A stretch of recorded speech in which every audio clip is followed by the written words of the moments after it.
We begin today's episode with a clip from a channel called Buj731, where nothing has been posted for about 14 years. The most recent uploads on the channel are related to gaming.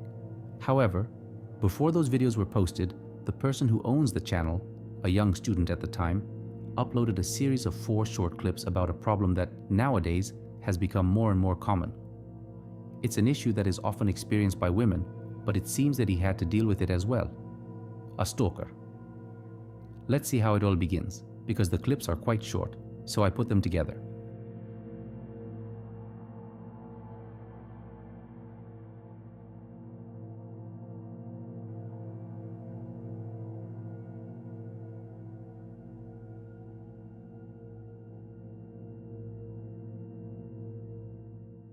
And guess who's coming here?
And I have the train cars. And what do we see?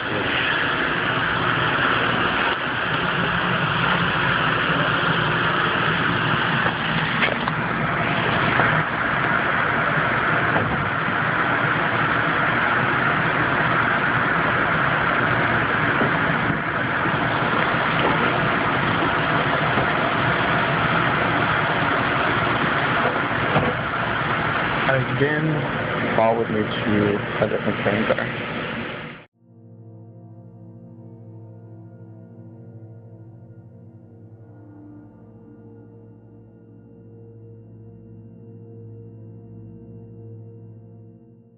Remember to take all personal belongings. Thank you for riding Star.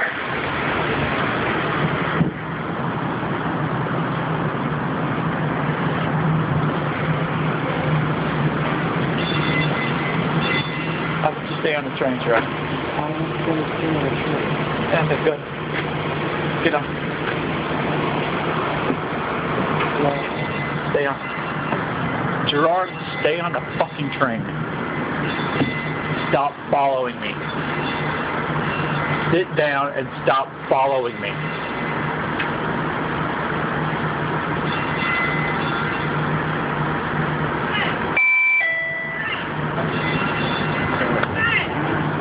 Sit down and stop following me. We're going. Sit down. We're going. Sit down.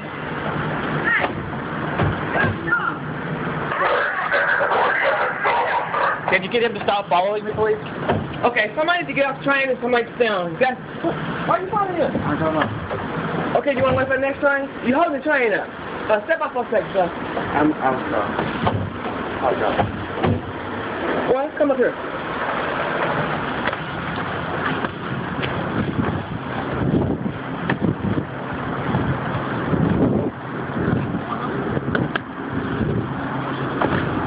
Thank you. Thank you.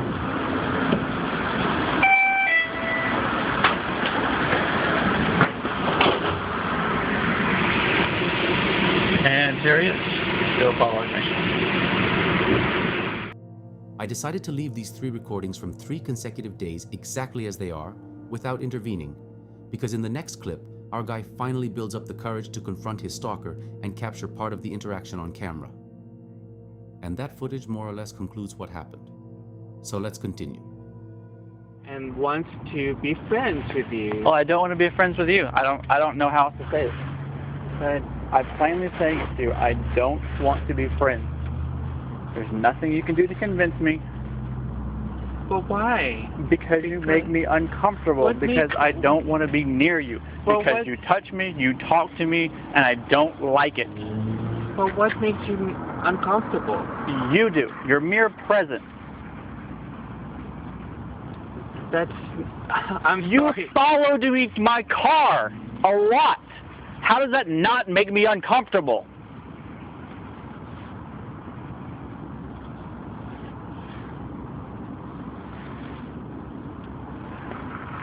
I thought we were good friends. I thought we were like... okay, if we're not friends, at least we were talking before. And you didn't think that we... I just don't know. I tried to put aside my feelings. I tried to be a good guy. I tried to talk to you. And the conversations we had, I felt like they went nowhere. There weren't things I wanted to talk about. And so I'm done talking. Because you never reciprocate. There's nothing interesting that you had to talk about. Well, well, reciprocate and ask me questions. And I'm not interested. I was never interested. Why? Because I don't like you. Why can't you expand your cultural diversity and just, like... Cultural diversity. Why don't you expand your friendships? Not just more than, have you know any Filipino? Yes, I went to school with one. Yes. Okay. I know a Filipino. I know a gay guy. Okay. My cultural diversity is pretty expansive. Okay, so with that in mind, why don't you give me a chance? I can. Because I'm not giving you a chance because you're Filipino. No. Why don't you give me a chance? Not just not being a... You being a Filipino doesn't have anything to do with it. You being gay doesn't have anything to do with it. I don't care. Know I that. just don't like your presence. You make me uncomfortable. A Filipino friend doesn't make me uncomfortable. My gay friend doesn't make me uncomfortable. Okay, so the situation is you're following me, whether I'm a girl or a guy. You're following me from train car to my car. It's the same thing. It's just a little bit harder to prove in a court of law. Well, you're an expert because you work at law. I'm sorry. Okay. I'm really sorry. You're the expert and you work at law, so But I can't help myself not following you. For some reason, I can't. Adam, I can't. I don't expect anything back from you anymore. Okay. But I am still going to ride the same train you are. Because I can't help myself. It's public transportation. I can't stop you from riding a train. Yeah. Okay. I won't bother you anymore talking to you. But I will say hi to you once in a while. Okay. All right. Have a nice weekend.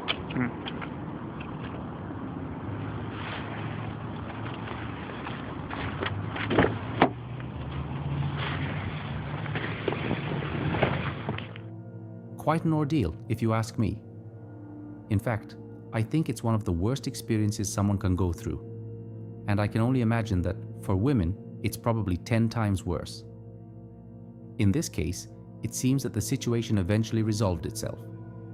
Or at least that's what I can assume from the fact that there were no further updates after the final clip. But there are plenty of cases where things don't end unless a restraining order is involved. Personally, I think the young man who kept following him had developed some kind of obsession, possibly even mixed with feelings of affection, because a normal person would usually give up, especially when the other person clearly shows no interest. What's truly concerning is that people who develop these kinds of obsessions can sometimes become physically dangerous. Thankfully, that wasn't the case here. But unfortunately, that can't be said about every situation. It's definitely a terrifying kind of encounter, and for some of you, it might even bring back unpleasant memories. So let me ask you this. Have you ever had a stalker in your life? And if you did, how did that situation end? Let me know in the comments. And if you enjoyed the episode, don't forget to leave a like and subscribe if you're not already. Paul Devaney is an expert when it comes to difficult mountain routes. He has climbed many of the world's major peaks, but in 2015, while attempting to Irish 7 summits, an achievement impressive in itself, he experienced an event that could have changed the lives of everyone there. In April 2015, while taking part in the Irish 7 Summits Challenge, a powerful 7.4 magnitude earthquake struck Nepal, something that you can imagine was strongly felt even in their base camp. The footage captured by Paul is truly terrifying. Let's take a look. Oh shit. Oh wow. Oh wow, that's big. Oh no.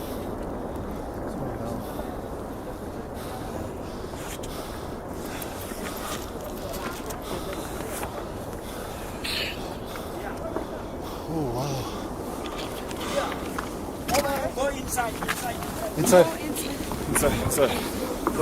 Yeah. Look. Whoa. Whoa, inside. Oh shit. Oh shit. Oh, keep down. Under the table. Come on. Close the door. Close the door. Oh wow. Okay. Oh wow. That's huge. That is huge. Oh my god, that's huge. Stop. You're okay. You're gonna be okay. You okay? Okay. Let's just everyone just stay down. Oh my god, I've never seen anything come at us like that. I've never seen anything come at us like that before. Oh my god. Okay, it's Oh my god. Are we okay? What do you think? Is it avalanche or earthquake or what? No. You know what? The earthquake? Yeah. Oh wow. When has that ever happened? It's bad everywhere. Now we have to be cautious, stay around towns because earthquake have often aftermath. Yeah. So we could have repeats. I'm those people up at Camp 1 and Camp 2. Oh my god, Paul's up at Camp 1. If it's an earthquake, everything has been shaken. Oh my god. Did you see, Paul? Yeah. When it was coming? Oh, I saw it. A huge cloud. Fuck! But I didn't see it until Theo turned around and pointed to it. And I was like, what the hell has just happened? Oh my god. Oh wow. Oh wow.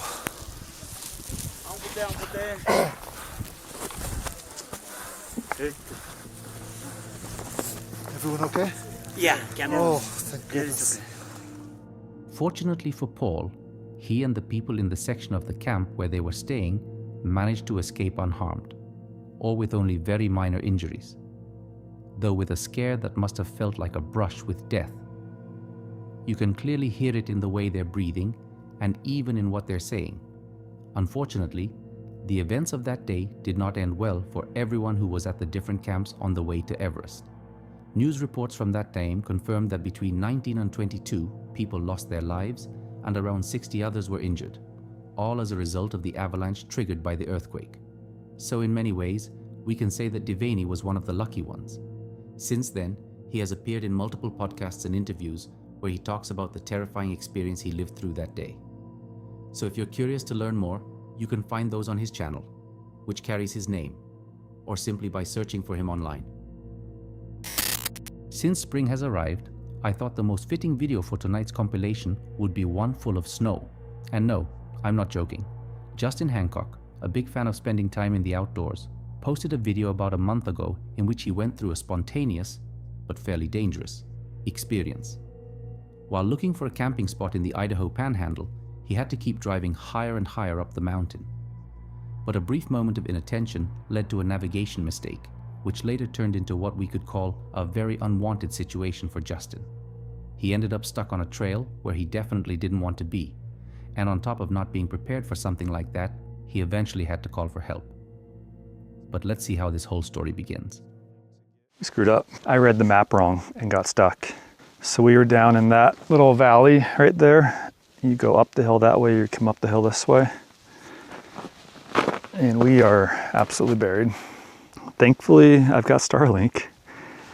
Reached out to Buddy and he's coordinating some help. We're gonna get a snowcat or a track machine in here to give us a tow out. I can't believe I read that wrong.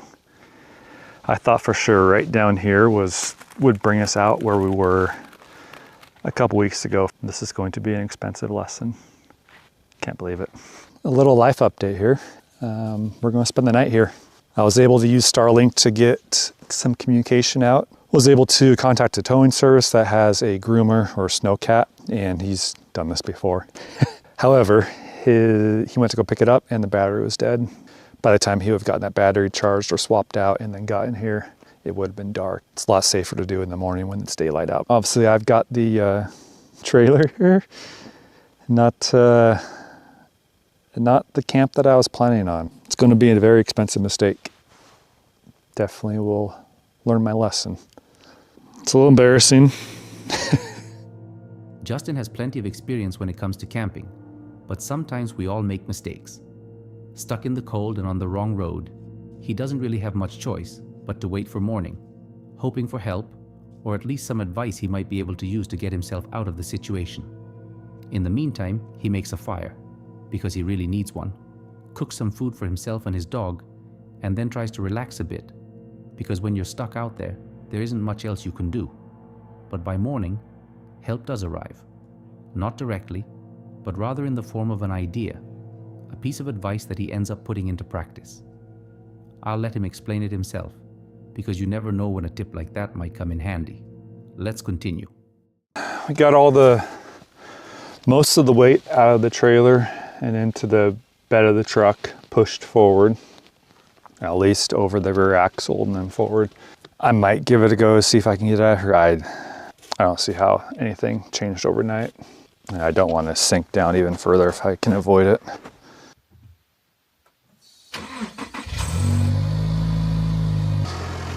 Let that warm up for a little bit. Last thing we want is a broken down truck. They should be down to about 18 PSI right now.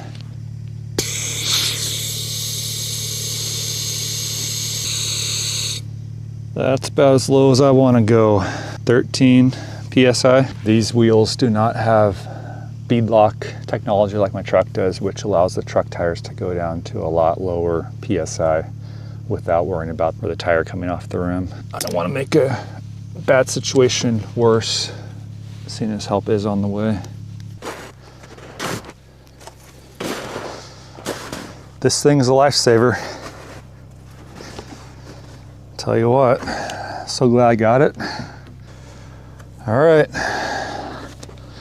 let's see if we can go anywhere. I don't think we'll move forward much of anything, but might as well try.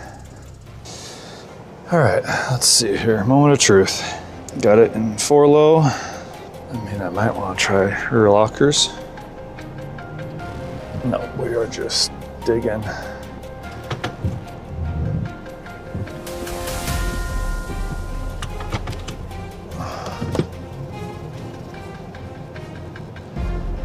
There's some forward momentum. We are not out of the woods yet because there's still a bit of snow. Ooh, and that is icy. Just lost my back end. It gets a little bit snowier up here, but we should be good. Well, we are home free. We got down. Don't need to worry about getting stuck anymore. So what exactly did Justin do? Well, he realized that if he moved some of the weight from the trailer into the vehicle, it would help the tires make better contact with the ground. Another important thing he did was release some pressure from the trailer's tires, and the fact that the vehicle was 4x4 and equipped with proper off-road tires helped him get moving again and regain traction. In the end, he managed to get himself out of the situation. However, toward the end of the video, he mentions that he would still pay the people who were on their way to help him, or at least compensate them partially, since they were already preparing to come out and assist him. But besides all of that, I'd also like to offer my own perspective, which is a bit different. I think that to some extent, the whole situation may have been somewhat intentional, and the story about the rescue team coming to help might have just been added to make the story more interesting. He probably knew he could get himself out of the situation anyway. At least that's what I believe, based on his experience in the outdoors and the fact that no matter what he says, he seemed pretty well equipped to handle almost any problem. So what do you think the truth is? Let me know in the comments. And if you enjoyed the episode and want to watch more, you'll see several other videos on the screen right now that I'm sure you'll like.